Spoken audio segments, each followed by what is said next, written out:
It is time, as I mentioned, for our political panel. Joining us today from Wellington, Chloe Swarbrick of the Greens and David Seymour from the ACT Party. Kia ora korua. Morena. G'day. David, I want to start with you because Rebecca specifically called you out that when it wasn't in the legislation, the treaty wasn't taught, now it's in the legislation, we were moving in the right direction and now it's gone. So is this more about the government wanting to remove te tiriti from all of our legislation and drive division, or is it really about learning outcomes? Well, let's just think about the history for a moment. She says that she went to school in the 50s or 60s. That was a very different New Zealand. 1989, we got the Tomorrow's Schools and the Education Act of that year.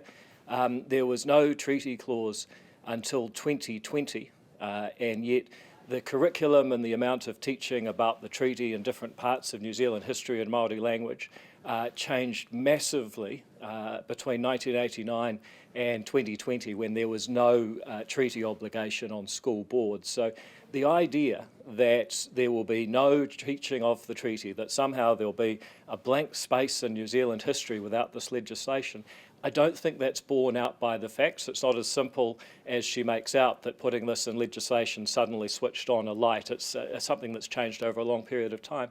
But more generally, this is about choice. I actually agree with what Rebecca said at the very end. One size doesn't fit all, and so there will be some schools, like charter schools, that I support and am very proud of, such as Te Rito in the far north, that give a very high level of immersion in te reo Māori and Mataranga Māori and tikanga Māori. People have a right to that choice, and I support people's choice. But equally, there are other people who don't want their child's education to be an eternal marae visit with, prayers and karakia before each lesson, and but David, that kupu sounds so or Māori words when you through say each. that school is going to be one eternal karakia. Like, isn't this setting a direction that is quite dismissive of Māori culture?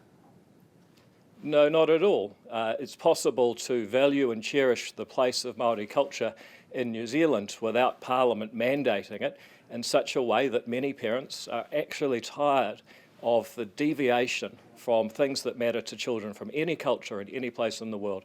Being able to read, write, do sums, have an understanding of science and the history of the world. That is what people send their kids to school for. That's what taxpayers pay for, not for adults' political projects that everyone must learn about a certain version of the treaty. We've removed that obligation from school boards. Now each community will be free to choose how it teaches that aspect of our history, rather than having some sort of one-size-fits-all, which is really what we had, forced on every school in the country. It's just about choice. People can say this is about the Māori language and culture. It's actually about compulsion versus choice, and we're on the side of choice. Chloe, for those who sympathise with that view, that it's about choice rather than compulsion, why is it so important to have this in the legislation? Well, first things first, I think it's kind of important for us to understand the reality, the truth and the history of the country that we all call home. But if we can just take a step back and I guess look at the bigger picture here, the biggest barriers to a decent education are poverty, housing insecurity and a lack of resourcing for our teachers and for the classroom. These are all things which this government has intentionally made a heck of a lot worse.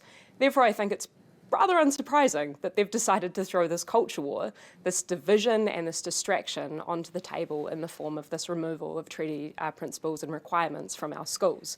This is something which nobody, except for Hobson's Pledge and a few fringe extremists, have asked for. In fact, Te Tiriti o Waitangi, and honouring it, means ensuring that all of our kids get access to a decent, high-quality education. So it really comes as no surprise that this government is trying to fan the flames of yet another culture war. And I just ask that we all stay focused on the key issues here, which is the reality and the truth of our history and the ability that we have as a country to properly resource our education system, which unfortunately this government stands as a barrier to.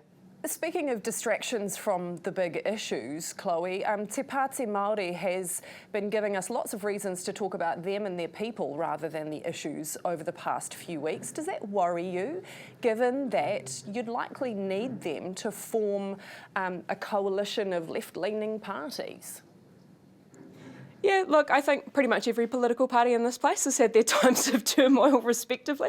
I understand that right now there is a lot of internal processes that Te Pāti Māori are working through, and no one political party is embodied in one individual person. So I expect and I hope that they work through those processes as quickly as possible, because as you've just alluded to, people out there across this country need a unified opposition, but more than that, they need the focus of the media landscape to be put squarely on the solutions that we can have to child poverty, to homelessness, to rampant inequality, problems which this government has decided to fan the flames of and make worse, which we're happy to be campaigning on trying to actually meaningfully solve. Look, you sort of alluded to it at the beginning there, Chloe. Every party has had its issue with personnel, with their MPs. I don't know about the ACT Party, though, although I'm sure your time will come. I'd say look at the history books there. I think but yeah, it's on the record. All right then, so what advice, David, would you have for the Māori Party, although I'm sure they're not looking to you for advice necessarily, given that... Oh, you don't be so uncharitable, you never know. Well, actually, a few of them have said over the years in unguarded moments that they actually respect what I do and the way that we've led such a unified ACT team, and I can understand why you would make that allusion. But look, at the end of the day, I saw One News last night. The first two stories were about Te Pāti Māori's various problems. The third story was people outraged that we're actually going to let school boards choose their curriculum and not have, frankly, a political project of forcing a certain view of the world on students through the Education Act. So the regulatory standards bill? And well, you just calm down. We'll get to that. And I just wonder what people had just arrived in the country, if they watch One News, which I'm not sure I recommend, what would they make of this country? We actually need a place where we have the opportunity to live our lives as we see fit for a brighter future. We want to be able to make a difference today that will improve things tomorrow. All of this bickering and infighting from Te Pāti Māori, I don't think really helps with that. You're calling out the bickering and infighting, but I think a lot of people look at politics and think that's all it is. You just told your colleague to your right there to calm down. Does that make your blood boil a little bit, Chloe?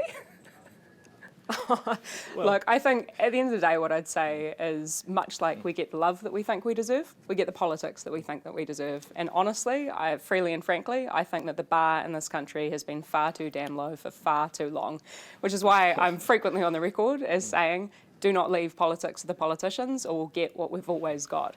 And unfortunately, that has delivered us greater inequality, higher climate changing emissions, obviously far more evident and obvious homelessness, again, as a result of this government's decisions.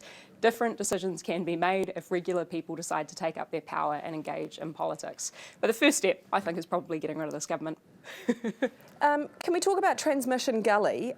It's only been open 3 years and it needs $32 million worth of remedial works. David, why? Well, there's been a lot of wear on the road. Weather has been particularly bad for it. And so they're going to do this, but bear in mind they're funding it entirely from within the National Land Transport Fund. It's been a tremendous road, and I think it's easy to focus on, okay, they're doing some maintenance, great, they're going to fix it, it'll be fine. But what it's actually done is unlocked billions of dollars of economic value in that region, because when a government invests in roads, people can get around more easily, more safely. There's been no deaths on that after there'd been many in the road that existed in previous decades. This has been a massive game changer for the region, and the government looks forward to rolling out a lot more such roads. If there's maintenance issues in some of them, then we'll fix that. $32 million sounds like more than just maintenance issues, don't you think, Chloe? Yeah, I mean, from my recollection, the government has locked itself into a 25-year contract for paying $125 million per year towards Transmission Gully for economic estimated benefits of approximately $79 million. So you can see there's a serious shortfall here. I think, if anything, this should tell us a clear warning of the issues with regard to public-private partnerships, and really actually serve as a warning for the kinds of contracts that we are locking ourselves into through the likes of those PPPs, which this government is proposing we get into more of. Just to, again, provide a bit of a kind of step back, bigger picture here, What we're doing when we sign up to these PPPs is not only, as New Zealanders, pay the base cost of that infrastructure delivery and maintenance, but also for the profit on top.